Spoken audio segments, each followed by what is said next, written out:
नमस्कार, स्वागत है अब आपके साथ। मैं हूं पुनीत पाठक और आपके साथ IBS24 लगातार आपको अपडेट में सबसे आगे रख रहा है। आज का दिन भी सुपर रविवार साबित हुआ है। आज भारतीय जनता पार्टी के नवनिर्वाचित प्रतिनिधियों यानी आपके द्वारा चुने हुए विधायकों ने तय कर दिया कि सरकार का मुखिया, सरकार का नेतृत्व कौन करेगा। भारतीय जनता पार्टी ने मोहर लगा दी है विष्णुदेव साय के नाम पर। सरगुजा से आने वाले एक आदिवासी फेस जो मुख्यमंत्री के तौर पर अगले 5 वर्ष तक सरकार का नेतृत्व करेंगे। और छत्तीसगढ़ के नए सीएम को लेकर इस वक्त बड़े अपडेट्स हम आपको लगातार दे रहे हैं। राजभवन गए, सरकार बनाने का दावा पेश कर दिया है, समर्थन पत्र सौंप दिया है तमाम विधायकों का। और इसके बाद वे पहुंच गए पहुना, जो अस्थायी निवास है मुख्यमंत्री का। जब तक वे अपने स्थायी पते के ऊपर पहुंच नहीं जाते, मुख्यमंत्री निवास नहीं पहुंच जाते। भाजपा विधायक राजभवन गए, राज्यपाल विश्वभूषण हरिचंदन से मिल आए हैं। विष्णुदेव साय राज्य अतिथि गृह है पहुना, जहां अस्थायी तौर पर निवास बनाया है मुख्यमंत्री का, वहां पहुंच चुके हैं। ये संभावना है कि 12 दिसंबर को शपथ ग्रहण होगा। और इन सब के बीच में अब अगला सवाल, हम अगले सवालों पर आपको अपडेट कर रहे हैं। अगला सवाल, शपथ ग्रहण कब और इसके बाद कैबिनेट में कौन शपथ लेगा, कितने चेहरे शपथ लेंगे, किन्हें क्या जिम्मेदारी दी जाएगी, संभावित कैबिनेट क्या होगी। अब इस पर सभी का फोकस आ चुका है। दोपहर तक सवाल था किसे सरकार की कमान सौंपी जाएगी, कौन मुख्यमंत्री बनेगा। तो छत्तीसगढ़ में अगले मुख्यमंत्री विष्णुदेव साय होंगे। ये एक निर्विवाद चेहरे हैं, आदिवासी चेहरे हैं, जिन्हें पहली बार भारतीय जनता पार्टी कहती कि हमने एक पहला आदिवासी सीएम दिया है प्रदेश को।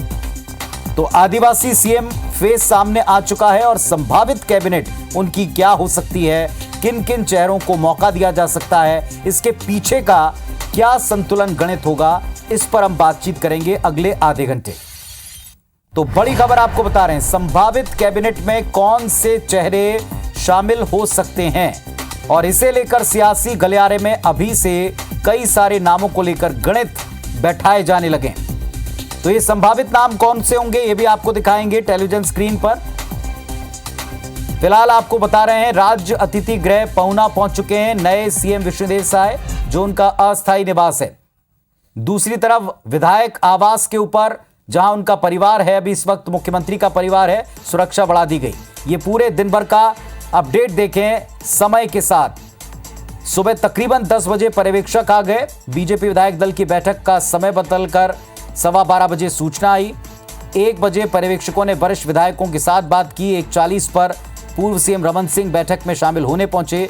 2:10 पर बीजेपी विधायकों के साथ पर्यवेक्षक की मीटिंग शुरू हो गई और 3:20 पर सीएम के लिए विष्णुदेव साय के नाम का प्रस्ताव पर्यवेक्षकों ने रखा। 3:30 बजे ठीक 10 मिनट बाद विष्णुदेव साय विधायक दल के नेता चुन लिए गए। ये अब तक पूरे दिन भर सुपर संडे में क्या क्या हुआ, ये आपको दिखा रहे हैं। चलिए अब अगला सवाल, शपथ ग्रहण कब और संभावित चेहरे कौन जो कैबिनेट का हिस्सा बनेंगे। तो सबसे पहला और बड़े प्रबल संभावना है रेणुका सिंह की, और गोमती साय नंबर 2 स्थान के ऊपर दिखाई पड़ने। दोनों सरगुजा से आते हैं। बिलासपुर संभाग से देखें, ओबीसी समुदाय से आने वाले अरुण साव, जो सीएम रेस में भी बताए गए, पार्टी के प्रदेश अध्यक्ष। तीसरा नाम है अमर अग्रवाल का, बिलासपुर संभाग से ही है। इसी तरह ओपी चौधरी का नाम, ओबीसी वर्ग से, इनका नाम भी सीएम फेस को लेकर लगातार चलता रहा। और अगर डिप्टी सीएम को लेकर इनके नाम की ऐलान हो जाए तो कोई आश्चर्य न होगा। इसके अलावा रायपुर संभाग से बृजमोहन अग्रवाल और राजेश मूणत, दोनों पूर्व मंत्री हैं, कद्दावर हैं और काफी तजुर्बा रखते हैं। रायपुर से ही एक और नाम अजय चंद्राकर का, तेज तर्रार नेता, विपक्ष में रहते हुए काफी सक्रिय रहे। रायपुर से डोमन लाल, उनके भी नाम की चर्चा है। दुर्ग संभाग से अगर आप देखें मैदानी हिस्से में, तो गुरु खुशवंत, इनके नाम की चर्चा है कि ये संभावित कैबिनेट का हिस्सा बनेंगे। ब्राह्मण फेस विजय शर्मा, जिन्होंने कवर्धा से ऐतिहासिक जीत दर्ज की और बाकी सीटों पर असर दिखाया। गजेंद्र यादव दुर्ग संभाग से, ओबीसी चेहरा। संभाग बस्तर से अगर आप देखें, जहां से 12 में से 8 सीटें जीती हैं, केदार कश्यप, विक्रम उसेंडी, ये 2 नाम तकरीबन तय बताए जा रहे हैं, संभावितों में गिने जा रहे हैं। इसके अलावा लता उसेंडी पूर्व मंत्री रही हैं और अब की बार जीत की प्रबल संभावनाएं इनकी लगाई जाती रही। तो ये देखें आप, ये संभावित नाम एक बार फिर से। सरगुजा से 2 नाम हैं इसमें और मुख्यमंत्री भी वहीं से हैं। तो गोमती साय, रेणुका सिंह, इनके नाम सरगुजा से। बिलासपुर से आप नाम देखें, अगर आप 3-3 की कैटेगरी में देखें अरुण साव का नाम ओबीसी वर्ग से, जनरल कैटेगरी से अमर अग्रवाल का नाम बिलासपुर संभाग से। इसके अलावा बिलासपुर से ही ओपी चौधरी का नाम ओबीसी वर्ग से आता है। ये पूरे संभागों की गणित अगर आप देखें तो रायपुर से भी 3 बड़े कद्दावरों के नाम है। बृजमोहन अग्रवाल का नाम इसमें है, राजेश मूणत का नाम इसमें दिखाई पड़ता है। ये 2 नाम इसमें तकरीबन तय माने जा रहे हैं कि इनके नाम लिए जा सकते हैं, ये नाम संभावित दिख सकते हैं। अजय चंद्राकर ये भी आपको देखेंगे कुरुद से जीत कर आ चुके हैं, तो ये भी मंत्रिमंडल का हिस्सा बन सकते हैं। इसके अलावा डोमन लाल कोरसेवाड़ा रायपुर से एससी वर्ग से आने वाले फेस हैं, एससी वर्ग से ही दूसरा नाम हो सकते हैं गुरु खुशवंत दुर्ग संभाग से, ये भी जीत कर आए। युवा नेतृत्व देने वाले विजय शर्मा का नाम तकरीबन तय माना जा रहा है, ये पार्टी में महामंत्री के तौर पर और एक बड़ी जीत के वाहक बने हैं। संभाग दुर्ग से ही गजेंद्र यादव का नाम ओबीसी वर्ग से लिया जा रहा है, इन्हें भी मंत्रिमंडल का हिस्सा बनाया जा सकता है। इसके अलावा केदार कश्यप, ये बस्तर से देखें 12 में से 8 सीटें लेने वाला बस्तर, यहाँ विक्रम उसेंडी इनके नाम की भी चर्चाएं हैं और साथ ही साथ चर्चा है लता उसेंडी की। तो विक्रम उसेंडी, लता उसेंडी और केदार कश्यप, ये 3 नाम बस्तर से लिए जा रहे हैं। प्रियल जिंदल हमारे सहयोगी इस वक्त हमारे साथ में जुड़ रहे हैं, जो लगातार उस परिवार पर, उस इलाके पर नजर बनाए हुए हैं जहां से नए मुख्यमंत्री आते हैं। प्रियल आपके पास आ रहे हैं, अपडेट बताइएगा इस वक्त का। देखिए, जैसे सीएम के नाम की घोषणा हुई है विष्णुदेव साय के नाम की, उसके बाद यहाँ पर जो पुलिस प्रशासन है, साथ में कलेक्टर साहब रवि मित्तल भी मौजूद है। चर्चा करेंगे सर, सीएम के नाम की घोषणा हो गई, किस टाइप की व्यवस्था सर? जी हाँ, यहाँ पे जो सुरक्षा है उसकी व्यवस्था को देखने के लिए मैं और एसपी साहब यहाँ पर आए हुए हैं, तो उसी संबंध में जो घर के लोग हैं उनसे भी और सभी से चर्चा हो रही है कि किस तरह से उसको हमें भी करना है। सर, किस तरह देखते हैं आगे क्या सुरक्षा व्यवस्था रहेगी? क्या कि झारखंड से सटा हुआ इलाका है और यहाँ कई बार नक्सली मूवमेंट भी होती है, किस तरह की सुरक्षा देगी? जी हाँ, सुरक्षा की जो पूरी पुख्ता जो है उसको लेके हम यहाँ पे व्यवस्था करेंगे, उस चीज में कोई भी ढिलाई नहीं होगी। तो उसी को देखने के लिए पूरा जो टीम है वो यहाँ पर देख रही है कि कहाँ पे किस तरह से पूरी व्यवस्था करनी है। कलेक्टर साहब मौजूद थे यहाँ पर, उनके साथ साथ डीआईजी डी रविशंकर मौजूद है। सर से बात करें कि किस तरह की सुरक्षा देखेंगे सर? क्योंकि अब ये माननीय मुख्यमंत्री जी का गृह जिला है, उनका निवास स्थान है, तो उसमें निवास स्थान को सुरक्षा के जो भी आवश्यक होते हैं, सीएम साहब के आवास की सुरक्षा में जो भी जरूरत होगी, मिनिमम फोर्स जिसकी आवश्यकता है, पेट्रोलिंग जिसकी आवश्यकता है, जिस घर पे वो निवास करते हैं उसके चारों ओर की सुरक्षा, इसलिए अभी इसका मुआयना करने भी आए हैं कि किन किन बिंदुओं की आवश्यकता है, सिक्योरिटी फोर्स की कितनी आवश्यकता पड़ेगी, फेंसिंग की कितनी आवश्यकता है, पेट्रोलिंग की कितनी आवश्यकता, उसका एक असेसमेंट हम लोग कर रहे हैं।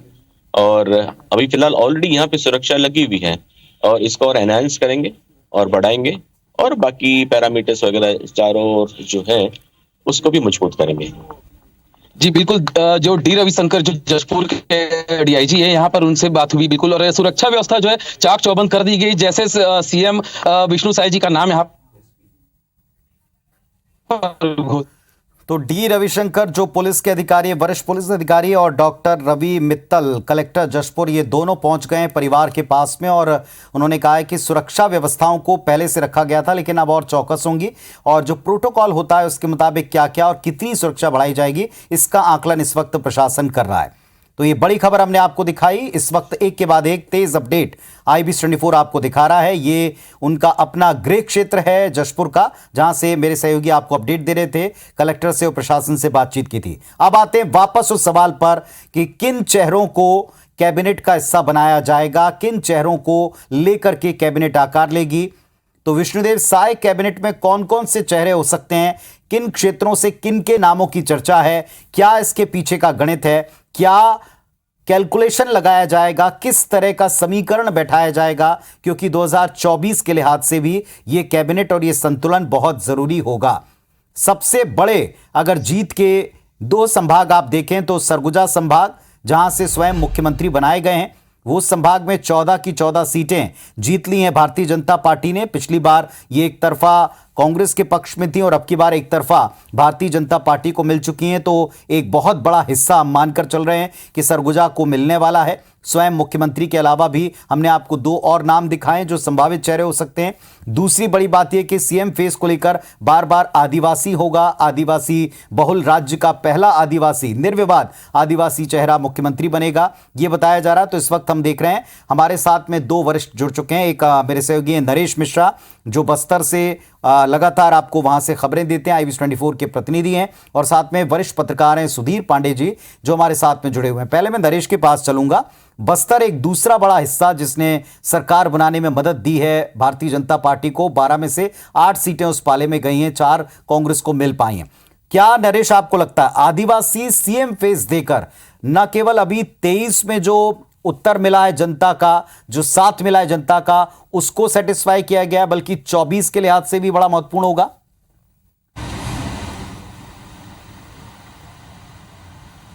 जी देखिए, बिल्कुल काफ़ी महत्वपूर्ण होगा। और अगर जिस तरह से आप देखें कि प्रधानमंत्री नरेंद्र मोदी ने आदिवासी क्षेत्रों को लेकर लगातार न केवल घोषणाएं की हैं बल्कि उन्होंने आने वाले समय में इस वोट बैंक की तरफ ध्यान देने की तरफ रुझान किया है। क्योंकि अगर आप देखें तो देश में जो सेंट्रल की पॉलिटिक्स है उसमें SC और आदिवासी इन वोट बैंक को लेकर के हमेशा ही भारतीय जनता पार्टी पशुपेश में रही है इनको साधने को लेकर।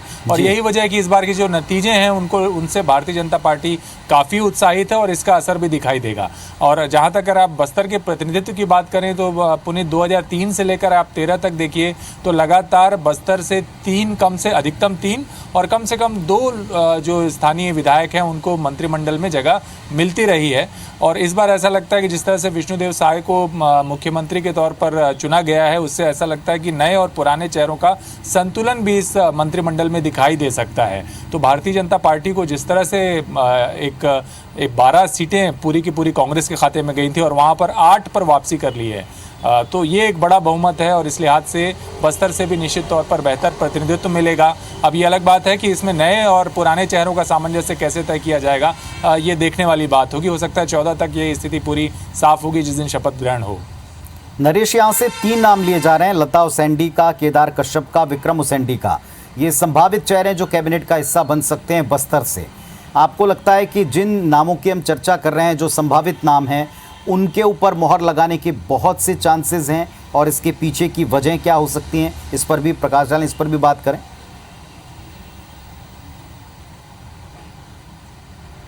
देखिए, अब अगर अंतागढ़ से देखें तो एक बड़े मार्जिन से जीते हैं विक्रम उसेंडी, प्रदेश अध्यक्ष भी रहे कम समय के लिए और सांसद भी रहे हैं।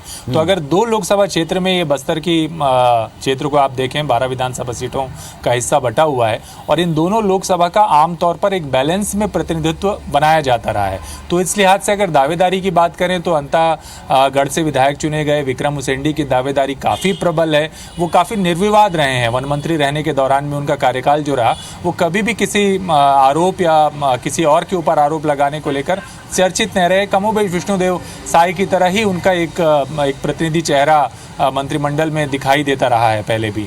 और अगर आप बस्तर लोकसभा की बात करें तो बस्तर लोकसभा में सबसे जो पुराना नाम है, सशक्त नाम है, वो केदार कश्यप का है। और क्योंकि कश्यप परिवार की एक बड़ी लेगेसी रही है, परिवार में विवाद और उनके प्रतिनिधित्व को लेकर बस्तर में कभी भी सीधा बड़ा कोई विवाद नहीं रहा है, तो केदार कश्यप की भी इस लिहाज से दावेदारी है। लता उसेंडी मंत्री रह चुकी हैं 2008 में भी पहले, और क्योंकि महिला हैं, काफ़ी सौम्य छवि की हैं, सरल मृदुभाषी मानी जाती हैं, तो इन 3 लोगों की दावेदारी तो लगभग तय मानी जा रही है क्योंकि उन्होंने प्रदेश अध्यक्ष को भी हराया है। तो इस लिहाज से इन 3 की तो प्रबल दावेदारी है। लेकिन अगर आप बैलेंस की बात करेंगे तो नीलकंठ टेकाम है केशकाल से, किरण देव है जगदलपुर सामान्य इकलौती अनारक्षित सीट से, और इसके अलावा चैत्रा मटामी और विनायक गोयल, ये आशाराम नेताम, ये नए चेहरे आए हैं। लेकिन मुझे लगता है कि इस बार बस्तर से पुराने चेहरों को ही तरजीह देगी पार्टी और भी कम से कम लोकसभा चुनाव तक संतुलन साधने के लिए आदिवासी वोट बैंक का, जो खास तौर पर पिछले कुछ चुनावों में भारतीय जनता पार्टी ने महसूस किया कि वो इस वोट बैंक पर स्थायी पकड़ भारतीय जनता पार्टी के पास नहीं है। हमारे साथ में सुधीर जी भी जुड़े हैं। सुधीर जी नमस्कार, पहले तो बहुत स्वागत है आपका। जो संभावित नाम हम दिखा रहे हैं अलग अलग क्षेत्रों में, आपके मुताबिक कैबिनेट के संभावित फेस क्या हो सकते हैं? किस वर्ग या किस इलाके को ज्यादा वेटेज दिया जा सकता है 24 के मद्देनजर भी? अगर हम सरगुजा का समीकरण देखें 14 सीटों का, तो कंवर और गोंड 2 आदिवासी बाहुल्य जनजातियां यहाँ पे रहती हैं और दोनों का वर्चस्व राजनीति में शुरू से बना रहा। खास करके भाजपा के लिए कंवर के बाद गोंड ही एक ऐसा समुदाय है जो निरंतर इनको वोट देते आ रही है और यहाँ से बड़े कद्दावर नेता होते रहे। विष्णुदेव साय जी के समकक्ष ही है रामविचार नेताम, जो भाजपा के प्रदेशाध्यक्ष भी रहे, राज्यसभा सांसद भी रहे, राष्ट्रीय आदिवासी मोर्चा के अध्यक्ष भी रहे और बहुत मुखर नेता माने जाते हैं। वो मुख्यमंत्री के भी प्रबल दावेदार माने जाते थे। तो दूसरे हैं दावेदार रेणुका सिंह जी, वो भी गौड़ समुदाय की हैं, वो भी मुख्यमंत्री की दावेदार थी, केंद्रीय राज्य मंत्री रही, सांसद है सरगुजा की।